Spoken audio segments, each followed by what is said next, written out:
TM7 devotional channel ప్రేక్షకులకు శుభాభినందనలు.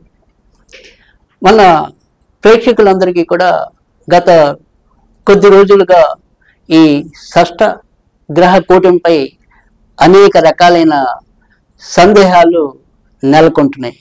ఇది నిజమే. అయితే ఇందులో ఈ ఫలితాలన్నీ ఎంతవరకు యథార్థం అవుతాయి, ఎంతవరకు యథార్థం కావు మొదలైనవన్నీ కూడా మీకు తెలియచెప్పే ప్రయత్నం నేను చేస్తాను. ఈ షష్ఠగ్రహ కూటమి అనేది మార్చి 29వ తారీఖు రాత్రి 9:44 నుంచి మర్నాడు మార్చి 30వ తారీఖు అనగా విశ్వావసు ఉగాది రోజు సాయంకాలం 4:35 ఈ షష్ఠగ్రహ కూటమి పూర్తవుతుంది.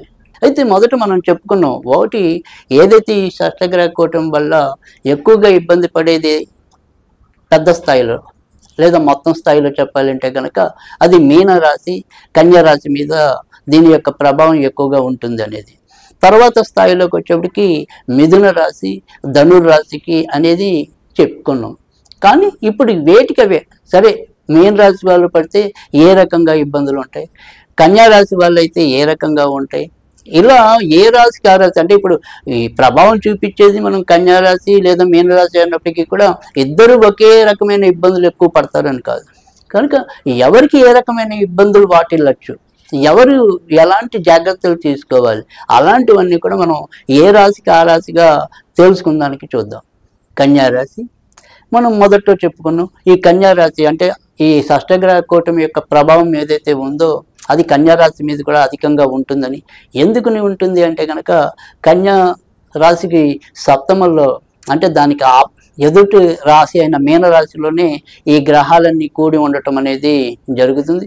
కనుక భార్యాభర్తల మధ్య తరచు విభేదాలు చోటు చేసుకోవటం అనేది, తర్వాత మరి సంతానానికి ఎవరైతే మరి ప్రయత్నిస్తున్న వాళ్ళు ఉండొచ్చు, లేదా కొత్తగా గర్భం దాల్చిన వాళ్ళు ఉండొచ్చు, వాళ్ళకి మరి కొంత ఈ గర్భస్రావ ప్రమాదాలు కూడా ఎక్కువగా కనిపిస్తాయి. ఎందుకంటే ఏదైతే మరి సంతానకారకుడు వెళ్ళి శని రాహుతో కూడి ఉండటం, తర్వాత అగ్నిగ్రహమైన రవితో కూడి ఉండటం, వీటి వల్ల కూడా ఇటు సంతానం కావాలని కోరుకున్న లేదా ఇప్పటికే మరి కొత్తగా గర్భం దాల్చిన వాళ్ళైనా ఆ రకంగా కొంత ఇబ్బందులు ఎక్కువ పడే పరిస్థితి కూడా ఎక్కువగానే కనిపిస్తుంది.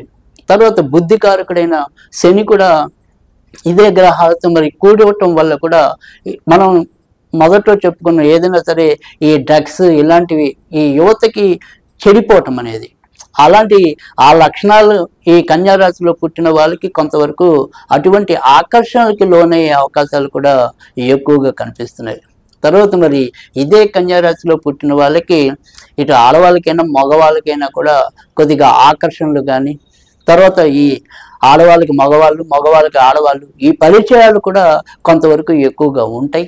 కనుక ఆ పరిచయాల పరంగా కూడా వీళ్ళు ఏదైనా సరే కొంత తప్పటడుగులు వేసే పరిస్థితి కూడా కన్యారాశి వాళ్ళకైతే ఎక్కువగానే కనిపిస్తుంది. కనుక కన్యారాశి వాళ్ళు ఆ రకంగా జాగ్రత్త తీసుకోవటం అంటే వ్యక్తిగత ప్రవర్తన అనేది ఏదైతే ఉంటుందో ఆ ప్రవర్తన కళంకం కాకుండా చూసుకోవాల్సిన బాధ్యత అయితే కనుక కన్యారాశి వారి మీద ఎక్కువగా కనిపిస్తుంది.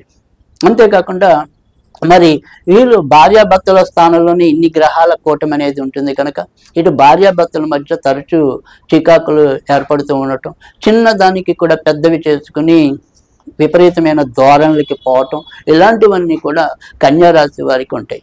కనుక కన్యారాశి వారు గృహ జీవితం, దాంపత్య జీవితం ఇలాంటి వాటిలో జాగ్రత్త పడటంతో పాటు యువత అయితే గనక వారి వారి యొక్క వ్యక్తిగత నడవడిక విషయంలో కూడా తప్పకుండా జాగ్రత్త పడాల్సిన అవసరం అయితే గనక కన్యారాశి వారి మీద కనిపిస్తుంది. కనుక కన్యారాశి వారు అయితే గనక ఆ రకంగా ఎక్కువ జాగ్రత్తలు తీసుకోవటం అనేది అవసరం.